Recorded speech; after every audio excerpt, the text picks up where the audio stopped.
Hi, today I want to talk about the smiley face network. I'm not sure if anybody's heard of it, but I've been Again, these watching aren't Brian necessarily the cases in Hilton Austin and for Houston, but a these couple of detectives episodes who on have been this, looking and into he's this talking about believe that these cases in Austin the and Houston network could in possibly be Houston connected. Now, keep regarding in mind, this is different the than the drownings of smiley about face, I'm sorry, the 160 happy people face killer. since That guy's name is 2000, Keith Hunter Jesperson. and He worked as a truck driver and murdered at least 8 women 24, between January and 1990 he's and going to March interview a 1995. detective now, So this is different than um, the happy face killer. and he's going to He talk also sends about like it. letters to the media. He's sent Um, letters to News Nation. Totally different story I don't there. know And Smiley.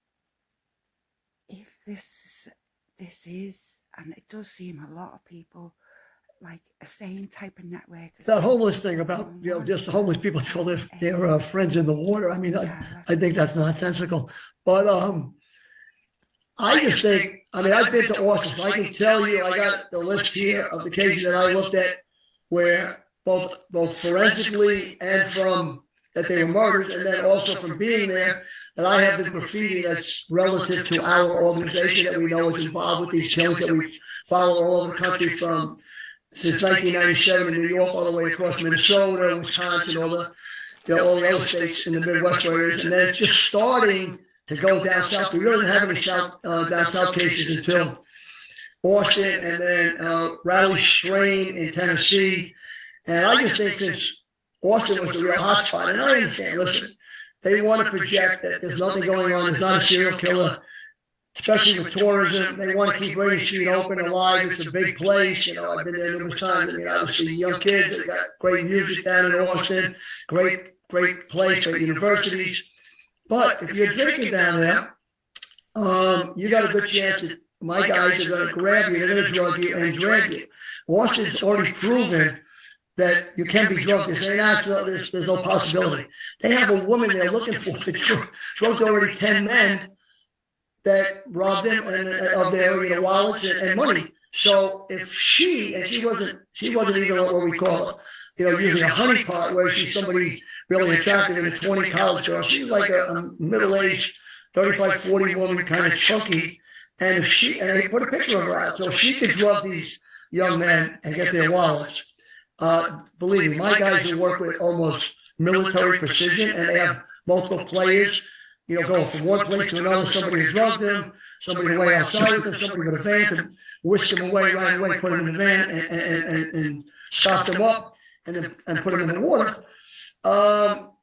Believe me, they can do it. So the other thing is Austin has stopped now, so it's kind of like the dead zone because they already, hit that space a lot. People are looking into it, whether they tell you or not. I can guarantee you the FBI is looking into it in Austin, and I think they just moved on down the road. I mean, that's really what it is. They just moved on down to Houston, and Houston seems to be like the new hotspot now. And the only problem with the Houston cases is I don't really have a lot of women, and I know there's some women, and they also have 60-year-old men. And I don't know if those cases, unless you get me the autopsy, like I had the autopsy of Kenneth Cuddy's, autopsy, and I can tell you right now, I went over a friend of yours, another reporter, Mike Ruiz gave it to me from Fox Digital, and he's been helping me on some of the cases getting the autopsy. It's hard for me as a retired guy. They don't want, a lot of places say we don't need him looking into it. And if they know who we are from the smiley face, they definitely don't want any part of us. So he gave me a couple of, I looked at it. I had a couple of concerns. One, it was done by a medical examiner, not a forensic pathologist.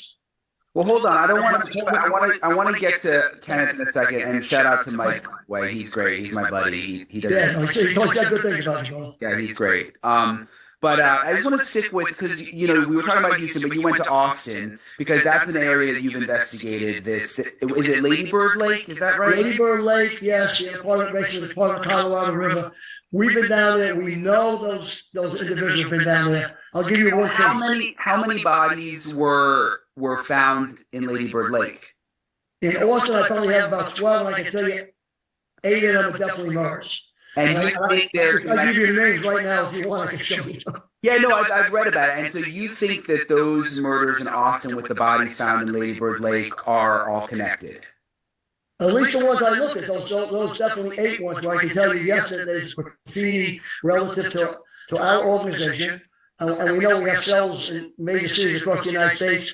We didn't have them in down south, like I said, in Texas, Tennessee, and Houston before. Now, like I said, Houston I haven't been to yet. I'm going down there to look at them. But Austin, definitely. I've been there 3 times. Martin Gutierrez, he's got an injury to the back of the head, a concussion, like a contusion. You don't get contusions from a drowning, from a dead individual. You have to have a beating heart to have some kind of injury like that. So somebody hit him. You got Christopher Bew, who lived and was found 3 days later, doesn't remember a thing, was beaten severely. You got the last one, which was Joe Fisher. Joe Fisher went up the 6th Street Bridge. He went up the 6th Street Bridge and had 7 broken vertebrae. Said he wasn't drinking that much when he came in from Boston for a wedding, and said somebody had a drug, and he did. He had benzodiazepine in him, which is a narcotic that will subdue you and everything else. It's not quite the GHB that we've seen in most of our cases across the country, but it has the same effect. They threw him off. He survived. That bridge is significant for a reason, because Randy Letchfold went off that bridge like 7 or 8 years earlier. But he died. The main thing with them is both of them had a cell phone ping on their phone, which came from, I think, obviously the abductors who had them, at 02:30 a.m. in the morning. The fact that both of them had a ping, like as if they still were controlling their phone and pinged somebody, they were already under control of what abducted. But that just shows me that they're showing me that these cases are connected. I said, the only thing with you, Jeff, is, I said, we have a large majority of individuals that are engineers. He goes, oh, I'm an engineer. I said, no, really? Because Randy was an engineer. He was a mechanical engineer. The other guy was a chemical engineer. So it's like there's too many similarities between them. We had a kid in Chicago that was taken 30 miles, the young black kid taken 30 miles out of the city under the 251 bridge. We went there, we had the graffiti, but one of the stores that was right there happened to have, under the bridge where the body and his vehicle was found, had GDI. So as far as I'm concerned, they were saying, come and get us. Can you, they're like taunting us. We know who you are, we know your GDI, we know your website, bing. This is for you. So I mean, there's a lot of similarities between the victims and a lot of things that are specifically directed at the police and us to see if we're paying attention to the clues they're leaving behind. And is this the Smiley Face Killer Network? Is that what this is? Yes. And what is that? Explain that for people. It's a group of individuals. I'm telling you, they probably have well over 1,000 members nationwide that we can attest to. And they have cells in different cities. They have chairs in different cities, which you have to get a chair, you have to at least kill somebody to get a chair where you're actually like, now you're like the Gambino family. It's the Gambinos, it's the Genoveses, the Lucases, that kind of thing. So this group is intense on killing people. And what we've seen in most of them, we have a ritualistic aspect to it in some of the killings. Some of that happened with the Randy Letchfold case. We also have the group dynamic, which is like a gang initiation killing. And then we also have what I believe is the main thing about the group is that there's a real hate element to the individuals that they specifically target. So if you want to make a remote income from home, and you're... Sounds familiar, doesn't it? With the human case. And I do feel there is a network here at play. And bless Brian, I've said things about him that weren't very nice, and I take that back, because he really is putting his heart into finding these networks, and I value this about what he's doing here. I really do. Okay, let's get back to it. beginner, meaning right now you have a 9 they specifically target. And so I was reading recently, Austin police, I think, put out a report saying that, right, that they don't think these are murders, right? Well, listen, everybody's going to put that out. I mean, and Houston's saying the same thing now, by the way. Of course, the mayor's saying that, but his thing is even more far-fetched by saying, oh, all those people just throwing friends in the water when they die. I'm like, if they really want to solve one of the things they could do with the cases is they should check diatoms in the femur of the individuals for the water, because what it would tell you is exactly where the individual first drowned and where he was put into the water.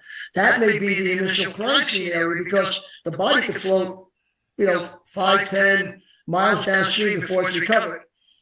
If you found out where it was, you could go back to the scene and go through it, which we've done in a couple of cases where, guess what? Here we got broken branches leading to where they could have put the individual in the water. You might have a piece of a, shirt or fiber from what the individual was wearing. You might see a cigarette butt. You might see the individual himself throwing up. You might have vomits. So they're not really looking at these or treating them at all like they're homicides. They're just treating them as like stupid drunk kids that fell into the water. But I'm telling you, in the Riley Shane case in Tennessee, I predicted we would have a case, and I have the text to prove it to my guys, that we would have a case in Tennessee very shortly. And not long after I did that, Riley Shane went missing. And I don't think that was a coincidence, because I have a victim in La Crosse. His name was Luke Holman. He wore number 32. The bar that they decided, not that they chose him specifically, though he may have looked like a basketball player because he's tall. I think Luke Bryan's bar was chosen because Luke Bryan's bar is called Luke 32.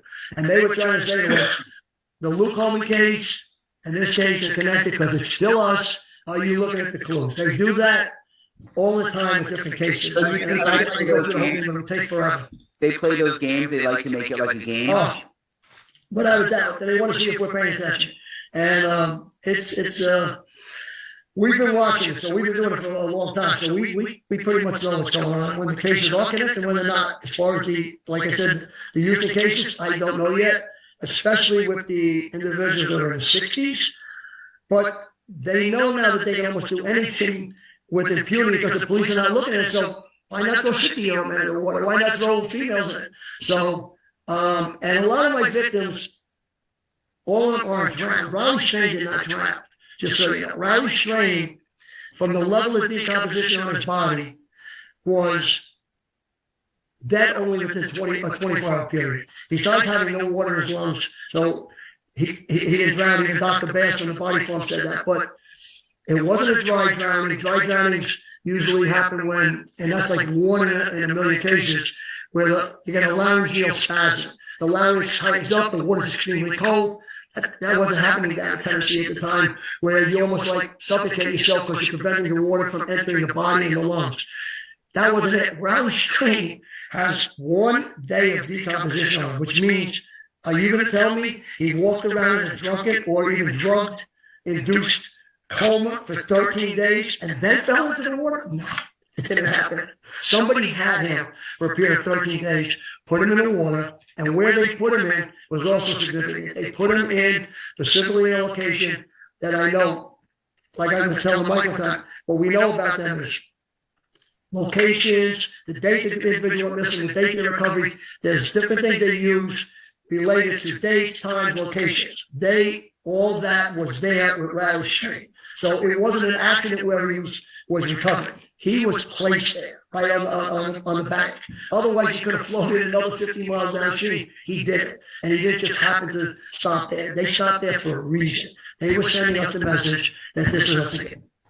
So, I mean, I know the Riley Shane case well. I've interviewed his parents. It's just such a tragic case. Oh, without that.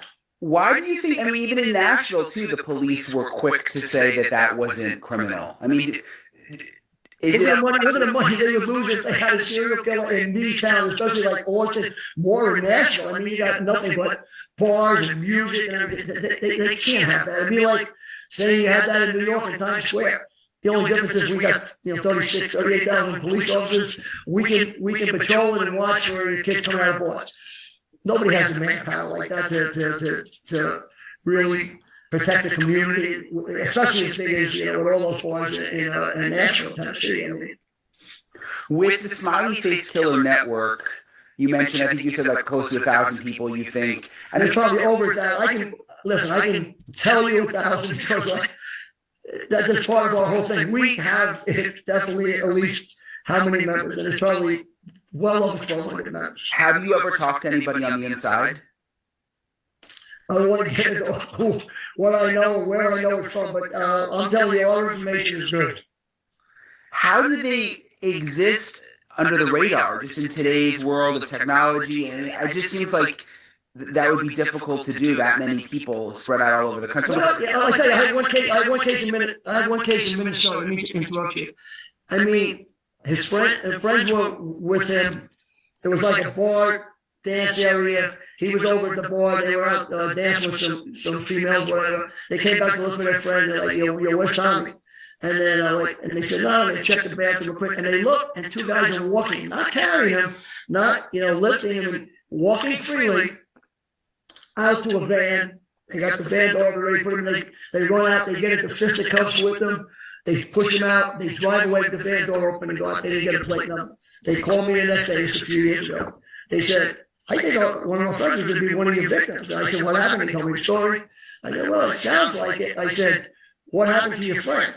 I said, did he go home and like sleep for the next 12 hours? He said, yeah, he did. I said, he most likely was drunk. Does he remember anything? He said, no. So he was actually walking and talking and with these individuals, not even aware of what was going on. So I said, he probably has GHB because in a lot of cases we have GHB, which is gamma hydroxybutyrate, which is a date rape drug that is used to facilitate mostly rapes. Right. But it's odorless, colorless, tasteless, and what you got to do is you're not going to put it in a drink and stir it with somebody just see it a bartender. Now, could bartenders be involved? I mean, in lacrosse, we looked at it. A lot of kids went missing in these brothers bars all across the country, from Columbus, Ohio, to Milwaukee, Wisconsin, to Minnesota. And so there was a whole bunch of places, and even down south recently. And they opened some bars a few years ago. So they could be involved, but the main thing was you can have it in a Visine bottle and just put like a quick squirt here behind somebody. You drink a beer in the bar, he could even be watching it. There was a video that they showed one time that we found where this guy was walking around and people were talking, you and I talking, well, hold on a drink. And the guy's like over the person's shoulder, squirt something and waving at the camera. And the other person, like you looking at me and you say, hey, what are you doing at my friend's drink? I mean, because people I guess they're drinking or oblivious, didn't even notice it. So that was that was our guys, but that goes to show you how easily it could do to somebody. Have you ever spoken with the police in Austin or any of these places? Not yet, no. I I don't think a lot of guys want to talk to. They don't want other people talking about the cases. Sometimes when we did go to police in different cities, the last thing they want to do is hear some New York guys talking about their cases. Number one, number two is they definitely want to hear a bunch of retired guys going, what the hell are you guys doing? Go home, get on your porch and get your rocking chair and go alone. But I'm telling you, this is happening and it's for real.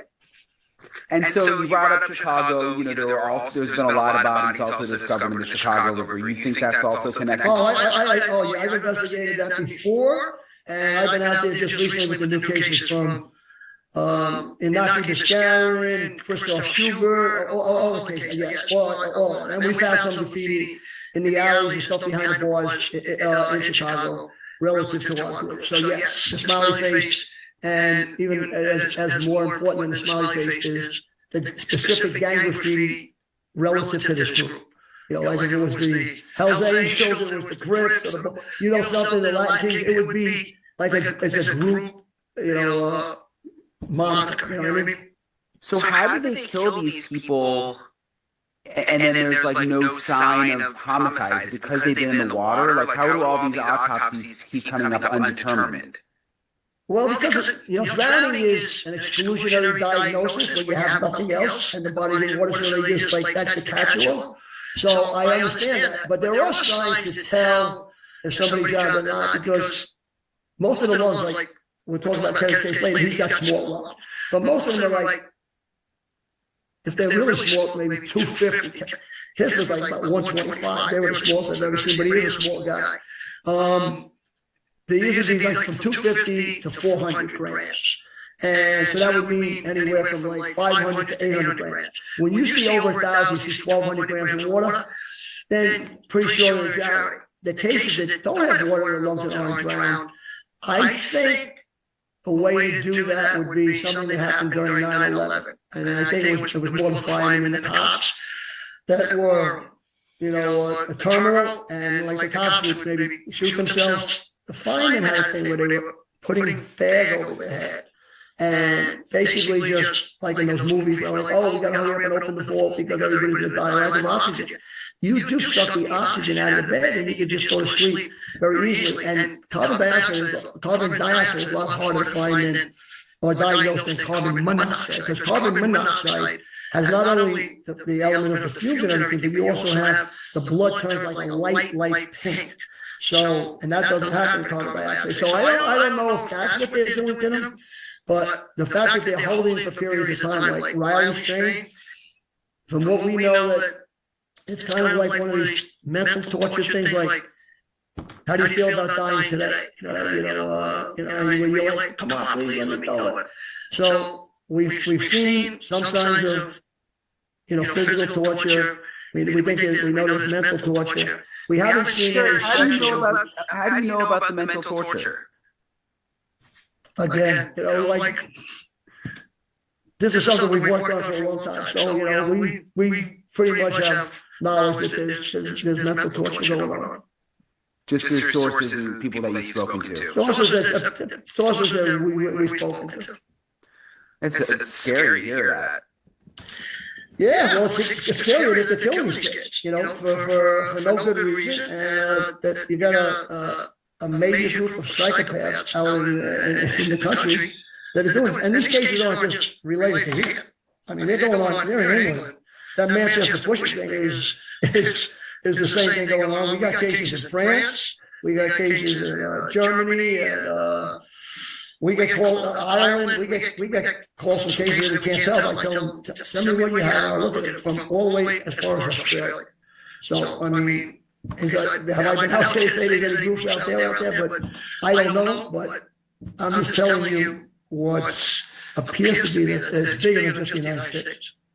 And so back to Kenneth Cutting Jr., the young man in Houston who, I interviewed his dad and his cousin who he was very close to. They don't know what happened to him. I mean, they don't believe that it's just an accident that he would just fall into the bayou. No, I don't think so either. You reviewed the autopsy report. What do you? Well, from what I have right here, I mean, the things that, I mean, another thing that bothers me that I don't think he's really related to us is that he went into the water like June 29th or something. Most of our cases are during, which is even more reason why it should be a homicide, is that they should be looking at it. Kids don't go down to the water and even jump in the water or fall in the water being drunk during the winter time. These cases don't happen in the summertime because people congregate by bodies of water and somebody would see something going on. He went in June 29th or 30th and was recovered on the 2nd. They did the autopsy, so it was warm. His body was already, starting to decay. He had, skin slippage, which starts, pretty soon after death, especially if it's warm like that. His organs internally were starting to break down. But the main thing that he had, obviously, insect larvae on him. But what really, the two things that I got was he had in his lungs, he had this greenish brown fluid, and I don't know if that came from the bayou, but that's why if they check the fluid, they find out where it is. Like even when with our cases are in the water, that are drowns, where they have water in the lungs, test the water. Is that tap water from the apartment in water, or is that actually the water from the body that they're recovering from? Nobody's even tested that, because you would get the chemicals from tap water that you wouldn't get from the rivers and stuff, because rivers that have insects and algae and all the other stuff. So nobody's even testing that, not even the medical scientists. The other thing was that he had food particles in his throat. So the only thing I posed And Mike asked me, what do you think? I said, the only thing I think of is he said, I saw the food in the drawer. I said, well, so you started picking it up quick already. I would ask, I said, I think we should have a forensic pathologist look at it. He actually did. And a female pathologist said, I think we have to take this network very seriously. I think it's an international network. Now, at first I've heard of Germany, Ireland, these places. There must be evidence to suffice to say that it is a network of some kind. And I would wish to hear more from this guy, because he sounds really informative about these things. And I do wonder about the human case, like, and the Bitroff case. Are these members of this network, you know, or the United States network, Human, Bitroff, you know, people like that, maybe Laurie Vallow, who knows?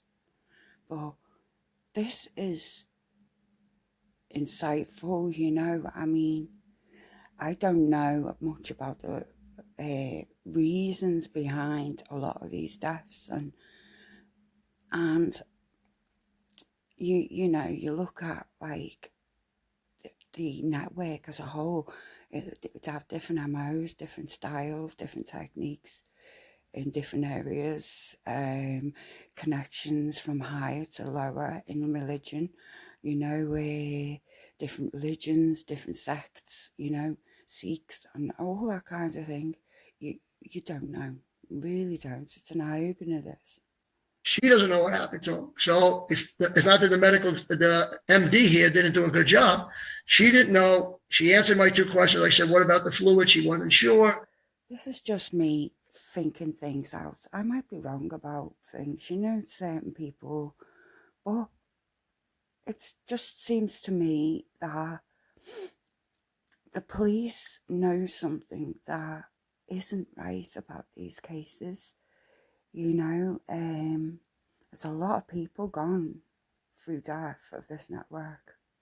I asked about the food particles. Could he have been eating and then like choked, almost suffocated, where the gag reflex wouldn't expel the food from him, and then he basically chokes to death, which could be a sign, which is different than a strangulation or something where you'd have petechia in the eyes and other factors, you know. So I'm trying to think, like, so what happened? And she said, well, since he was obviously laying horizontal, which makes sense, and the muscles relaxed, the food may have come back up, because then it would have an open pathway that it could go back and forth.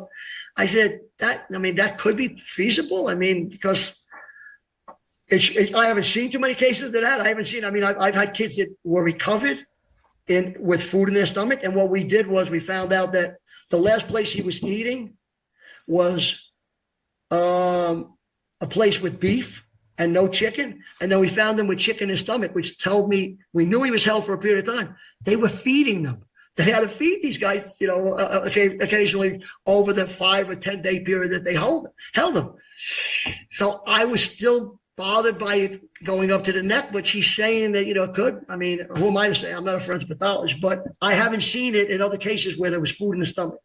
Are you surprised police didn't do more to investigate? Like, even talking to his family, a lot of the stuff that they were finding in video, you know, it was like, oh, they just sort of stopped the investigation. No, I'm not surprised. I'm not, because their attitude is, we got to close this as soon as possible. And this isn't a normal homicide like they stated. It's not a gunshot wound to the back or to the head. Nobody has a knife in them or anything where you say, okay, this is clearly homicide. Let's find it. But the bad news is they're not even looking for the video evidence. I mean, let's look at the video evidence. First thing we do when we come to a homicide scene is, okay, who's got cameras, who's got evidence? Let's see. Can we get the victim on? Is there somebody following? Is somebody this? I mean, is there a vehicle? Does he get into a vehicle? What is it? Nothing. You know, just, you know, the phone. What happened with the phone? I mean, you know, he's trying to call, you know, from the bouncer's phone that you put in your report, which was excellent. I mean, aren't they going to look into that? Or are they just going to, hey, here's your son. Sorry, we found him. He was missing, but now he's found. But, you know, what happened to him? in that period of time. I don't know. I mean, I see there's a guy right now, some sergeant from NYPD. He's like a professor now at Lehigh University, Penn State or something. And he said, they should treat them like a homicide and work backwards. And I've been saying that for the last 20 years. First, the case is a homicide. Kind of seems like they do the They opposite. do the opposite. Yeah. Exactly. It's an accident, and that's it. You can bring me evidence, show me it's a homicide, I'll take a look. By that time, that evidence is gone. It's destroyed. It's gone. It's been trampled upon. It's stupid. Yeah.